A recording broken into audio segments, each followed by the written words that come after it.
Good morning friend. आज का हमारा पहला टॉपिक होगा मानचित्र प्रक्षेप, मैप प्रोजेक्शन। मैप प्रोजेक्शन का मतलब ये होता है कि पृथ्वी में वास्तविकता में अक्षांशिक और देशांतरी रेखा किस प्रकार से निर्माण हुई, उसी को बोला जाता है मैप प्रोजेक्शन, जिसको हम बोलते हैं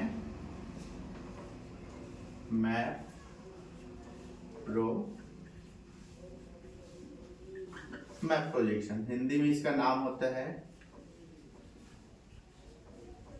मानचित्र प्रक्षेप। मानचित्र प्रक्षेप कहने का मतलब होता है कि वो कैसे होती है। अब यह एक क्रम है, जैसे कि अक्षांश व देशांतर रेखाओं द्वारा व्यवस्थित रूप बनाया गया मानचित्र को प्रक्षेप कहलाता है। मतलब मानचित्र पृथ्वी जैसी है, पृथ्वी ये हमारा पृथ्वी जो है गोलाकार है, तो इसमें व्यवस्थित रूप से बनाई गई अक्षांश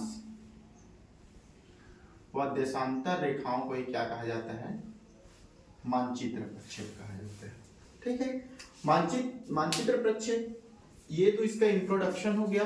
ठीक, उसके बाद हम देखते हैं वास्तव में प्रक्षेप कितने प्रकार का होगा। प्रक्षेप तो मानचित्र प्रक्षेप कहने का तो है, लेकिन उसका प्रकार कितना प्रकार के। तो मानचित्र प्रक्षेप है मुख्यतः यह 2 प्रकार का होता है। कितने प्रकार का होता है? 2 प्रकार का। पहले को बोला जाता है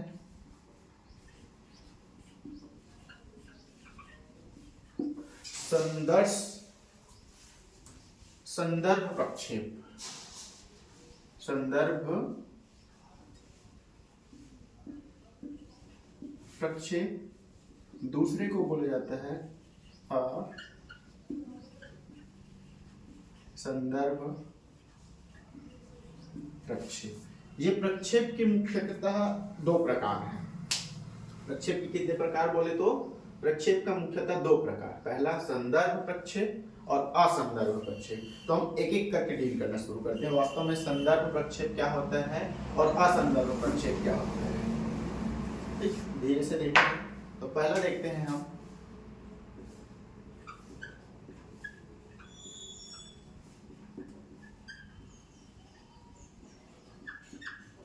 संदर्भ प्रक्षेप।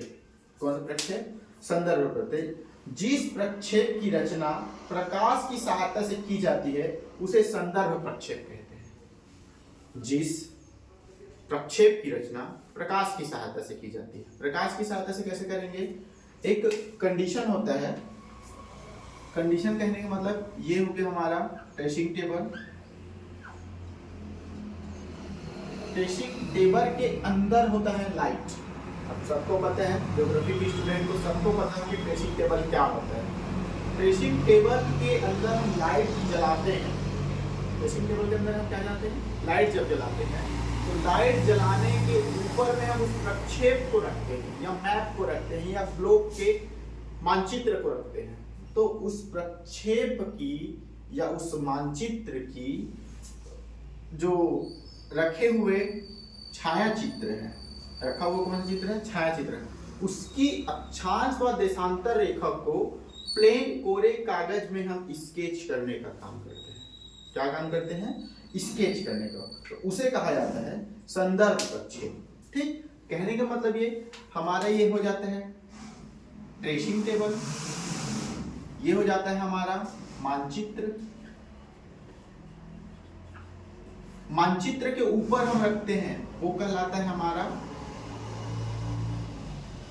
पेपर, और उस पेपर में इस मानचित्र की अक्षांश व देशांतर रेखा को ट्रेसिंग करने का काम करते हैं। तो उसमें हमको स्पष्ट रूप से उभर कर सामने आ जाता है अक्षांश व देशांतर रेखा, और उसी को कहा जाता है संदर्भ प्रक्षेप। ये तो हुआ संदर्भ प्रक्षेप। दूसरा देखते हैं असंदर्भ प्रक्षेप।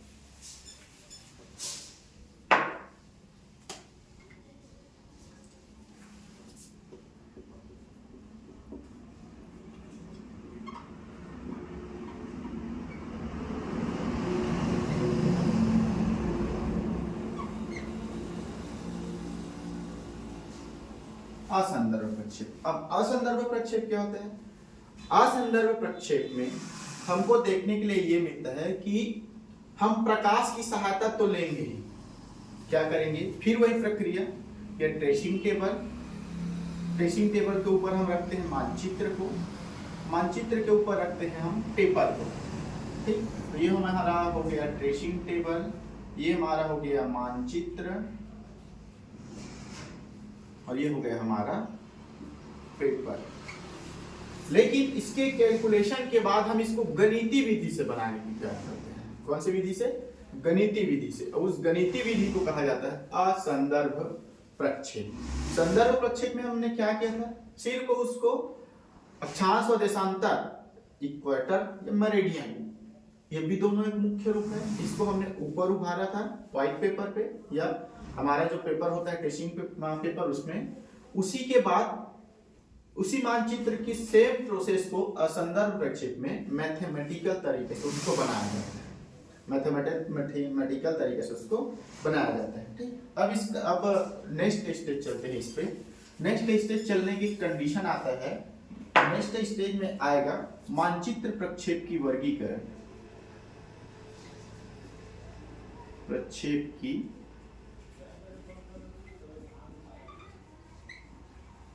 वर्गीकरण, टाइप्स ऑफ प्रक्षेप जिसको बोलते हैं, टाइप्स ऑफ प्रोजेक्शन। तो यह कितने प्रकार के होते हैं? वर्गीकरण के प्रक्षेप की वर्गीकरण, तो यह कितने प्रकार के होते हैं? तो सबसे पहले बात हम इसको देखते हैं कि प्रक्षेप हमको अलग अलग तरीके से देखने को मिलता है। प्रक्षेप हमको कैसे तरीके से देखने को मिलता है? अलग अलग तरीके से। तो सबसे पहले अपन चलते हैं, सबसे पहले देखते हैं प्रक्षेप की वर्गीकरण में पहला आ जाता है रचना विधि के आधार पर। किसके आधार पर? रचना विधि के, हमको बनाना है इसमें। रचना विधि के आधार पर हमको क्या करना है? बनाना है कि कैसे इसकी रचना करना है। अब रचना विधि के अनुसार हम देखते हैं, हमारा सबसे पहला आ जाता है रचना विधि। वर्गीकरण का पहला पॉइंट है रचना विधि के आधार पर। अब रचना विधि का पहला पॉइंट आता है शंकु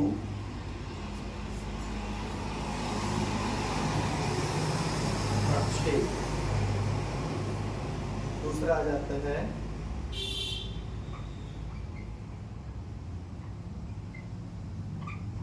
बेलनाकार प्रक्षेप। तीसरा आ जाता है खमध्य प्रक्षेप।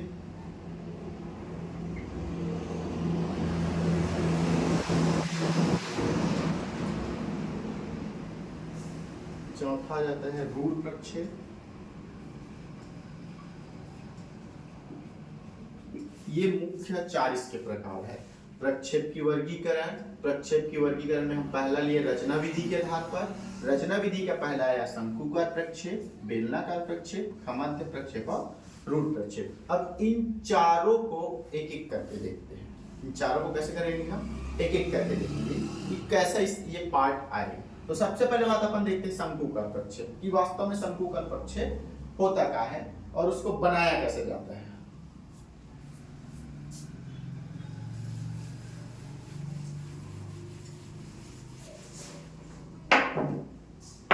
सबसे फर्स्ट लेते हैं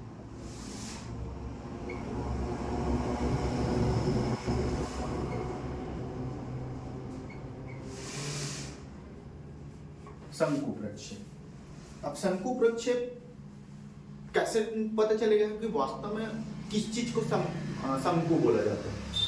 शंकु को मतलब कैसे होगा? तो हम अगर हमारी ग्लोब को लेते हैं, ये हमारा ग्लोब, इसमें ऑलरेडी डला हुआ है अक्षांशीय और देशांतरीय विस्तार। अब इसमें हम पेपर को शंकुकार फोल्ड करके ऊपर से डालते हैं।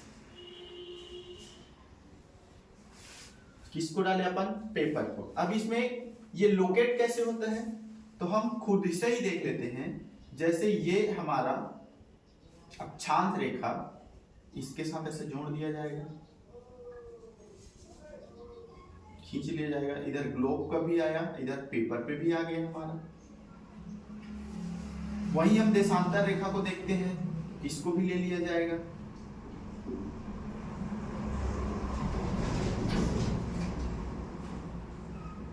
तो ये हमारा देशांतर रेखा भी उस पेपर पे चला जाएगा। अब उसके बाद उसको पूरा कंप्लीट कर लेते हैं। यही होता है शंकुकार प्रक्षेप। अब शंकुकार प्रक्षेप की एक विशेषता है, ये तो उसकी स्ट्रक्चर हो गया। शंकुकार प्रक्षेप का क्या आएगा, एक विशेषता आता है। विशेषता, तो शंकुकार प्रक्षेप की सबसे मुख्य विशेषता देखने को मिलता है हमको। सबसे पहले यही नेट का और सेट का या जेआरएफ का या हमारा एपी असिस्टेंट प्रोफेसर का मुख्य क्वेश्चन में से एक है, उस प्रक्षेप की विशेषता क्या क्या चीज है। तो सबसे पहले देखते हैं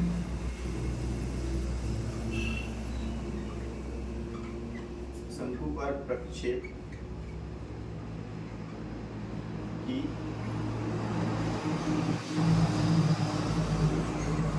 विशेषता। तो शंकुकार प्रक्षेप में क्या विशेषता है मुख्य, इसमें अगर हमको देखने को मिले तो शंकुकार प्रक्षेप में माना ये जाता है, पहला इसमें विशेषता में देखते हैं अपन लोग, तो क्या होगा। सबसे फर्स्ट, मानक अक्षांश पर मापनी शुद्ध पाया जाता है। कौन सा आकार पर मापनी शुद्ध पाया जाते हैं, मानक अक्षांश। मैं इसका एक गणित भी बनाकर बताऊंगा मैथमेटिकल तरीके से कि वास्तव में शंकुकार का प्रक्षेप कैसे बनता है, मैथमेटिकल तरीके से और ग्राफिकल तरीके से। तो इसमें बोला जाता है कि मानक अक्षांश पर मापनी शुद्ध पाया जाता है, मतलब मानक अक्षांश पर मापनी शुद्ध पाया जाता है। अब मानक अक्षांश पर मापनी कैसे शुद्ध पाएगा, जिस अक्षांश को मानते हैं वो शुद्ध रहेगा, ना तो उसमें किसी प्रकार की अशुद्धि पाई जाएगी, ना किसी प्रकार के उसमें लाइन अप पाया जाएगा, इधर उधर कोई नहीं, उसमें शुद्ध पाया जाएगा। दूसरा आता है इसकी विशेषता में, पोल बिंदु आकार पे पाया जाता है, पोल बिंदु के आकार पे पाया जाता है।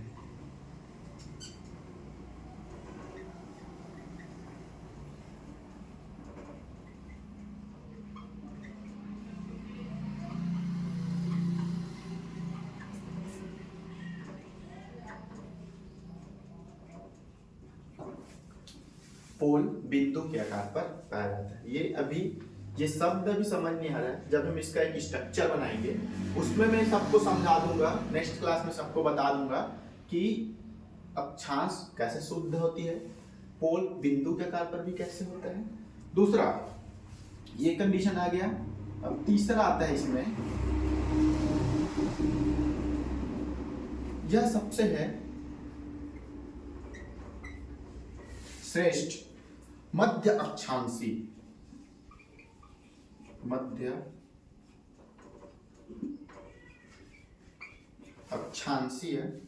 पेटियों के लिए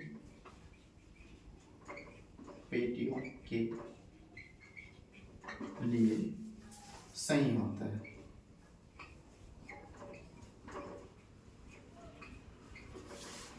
कहने का तात्पर्य है, ये श्रेष्ठता किसमें है, श्रेष्ठता कि शंकुकार प्रक्षेप जो है मध्य अक्षांश, मतलब मध्य बीच वाली भाग के लिए या बीच वाली पेटियों के लिए मध्य अक्षांश पेटी, मतलब मध्य अक्षांश भी जाएगा, मध्य पेटी भी जाएगा।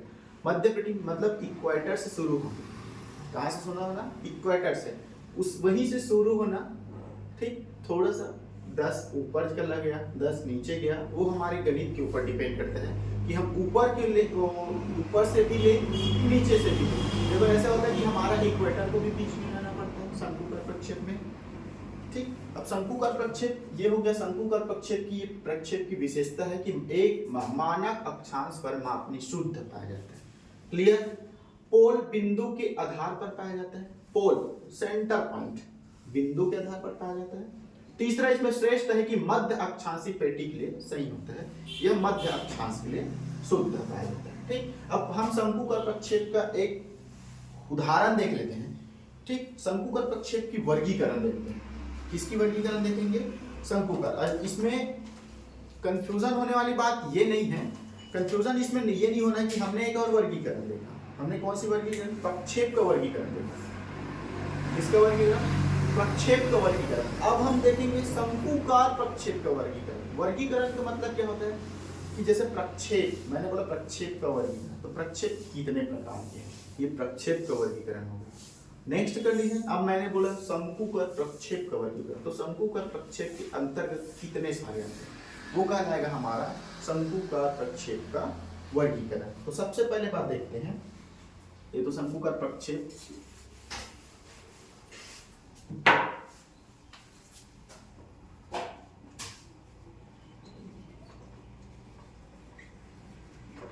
शंकुकर प्रक्षेप का वर्गीकरण।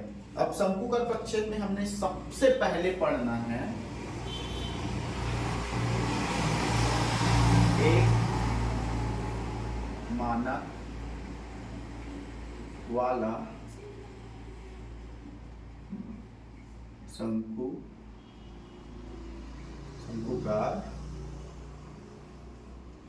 प्रक्षेप।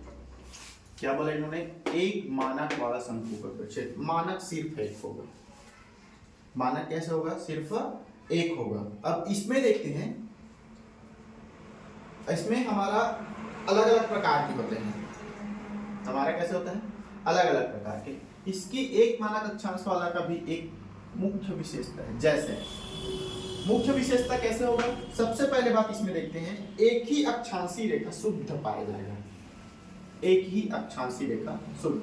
जैसे हमने शंकुकर प्रक्षेप में देखा, हम लोगों ने शंकुकर प्रक्षेप में क्या देखा? मानक अक्षांश पर मापनी शुद्ध पाई जाती है। वैसा ही एक मानक अक्षांश वाला शंकुकर प्रक्षेप में क्या होगा कि एक ही अक्षांश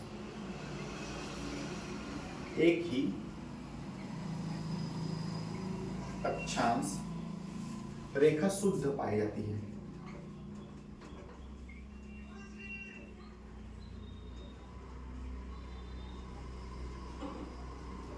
एक ही अक्षांश पे रेखा शुद्ध पाया जाता है। दूसरा, ये इसका गुण है, एक मानक अक्षांश में क्या क्या चीज है जो पाए जाते हैं, और नेट में इसी सब क्वेश्चन को पूछा जाता है, इन्हीं को।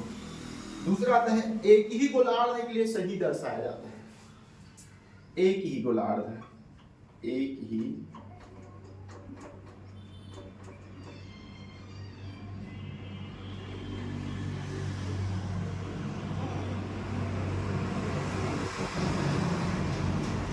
ही गोलार्ध, या तो नॉर्थ पोल हो या साउथ पोल, दोनों में से एक ही गोलार्ध में सही पाया जाएगा। तीसरा इसमें देखते हैं, सभी देशांतर रेखा मापनी पर शुद्ध पाया जाता है। सभी देशांतर रेखा,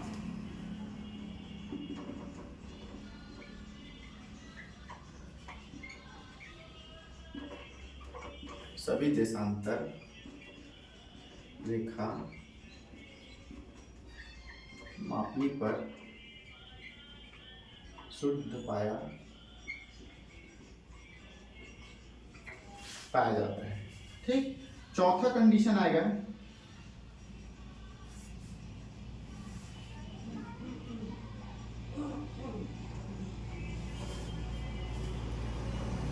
जैसे जैसे मानक अक्षांश से दूर जाते हैं, जैसे जैसे मानक अक्षांश से दूर जाते हैं, क्षेत्रफल में कमी आने लगती है। क्षेत्रफल में क्या आने लगती है?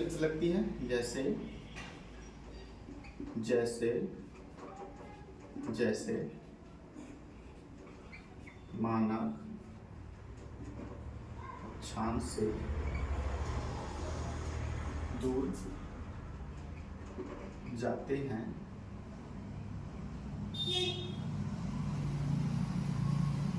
क्षेत्रफल में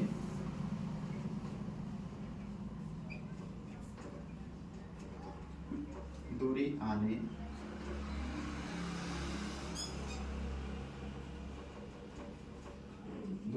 लगती है।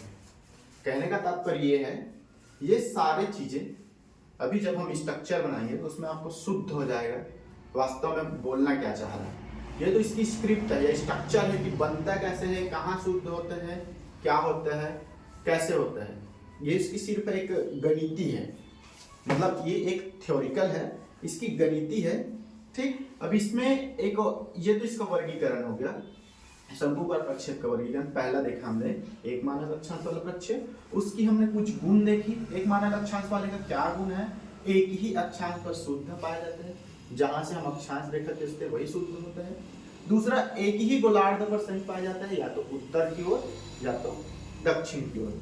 तीसरा कंडीशन आता है सभी देशांतर रेखाएं मापनी पर शुद्ध पाए जाते हैं। जो जितने भी देशांतर रेखा हम खींचेंगे वो मापनी पर कैसे होगा? शुद्ध होगा।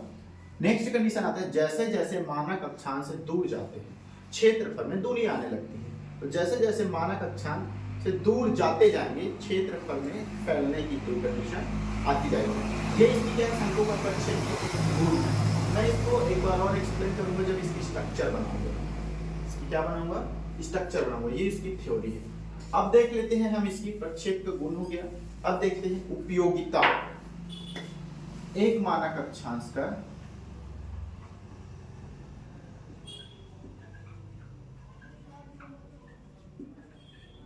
एक मानक अक्षांश की उपयोगिता। ठीक, मानक अक्षांश बनाया गया तो कुछ तो उसकी यूटिलिटी होगी, कुछ तो उसकी उपयोग होगी। तो उपयोग क्या है? यूरोप, ऑस्ट्रेलिया जैसे देशों में राज्य हेतु उपयोग में लाया जाता है। ठीक, कहने का मतलब यह है यूरोप, ऑस्ट्रेलिया जैसे देशों के राज्य के लिए, इसके लिए राज्य के लिए उपयोग में लाया जाता है। राज्य के लिए मतलब यूरोप, ऑस्ट्रेलिया में राज्य है, राज्यों में उपयोग के लिए कैसे लाए जाते हैं? किस लिए उपयोग में लाया जाता है? तो सबसे पहले आते हैं, सबसे पहले कहाँ उपयोग किया जाता है इसको? यूरोप,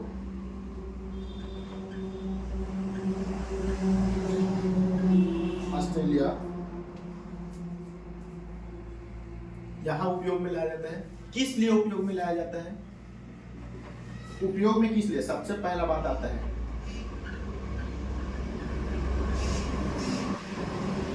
रेल मार्ग बिछाने के लिए। दूसरा आता है सड़क मार्ग,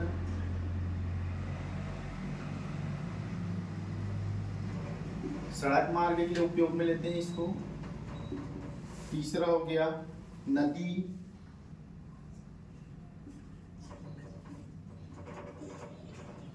घाटी,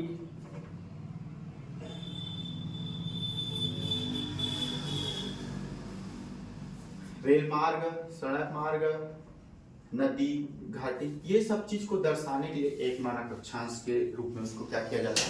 उपयोग में लाया जाता है। ठीक, तो ये हमारा एक मानक अक्षांश की उपयोगिता है। यूरोप और ऑस्ट्रेलिया राज्यों में रेल मार्ग, सड़क मार्ग, नदी, घाटी आदि को दर्शाने के लिए किया जाता है। अब हम इस पे एक मानक अक्षांश वाला शंकुकार प्रक्षेप बना के देखते हैं क्या होता क्या है। एक मानक अक्षांश वाला हम क्या करेंगे? इसको नाम दिया जाता है एक मानक अक्षांश वाला साधारण शंकुकार प्रक्षेप। एक मानक अक्षांश वाला कौन सा प्रक्षेप? साधारण शंकुकार प्रक्षेप। चलो अब इसका स्ट्रक्चर बना के देखते हैं क्या होता है। सबसे पहले बात तो ये हमको थोड़ा सा गणितीय रीति से गुजरना पड़ता है। अब इसमें हमारा क्वेश्चन है निम्न वितरण के आधार पर मानक अक्षांश व साधारण शंकुकार प्रक्षेप बनाइए। निरूपक भिन्न 1:125 प्रमुख मानक अक्षांश पर 45 उत्तर क्षेत्र का विस्तार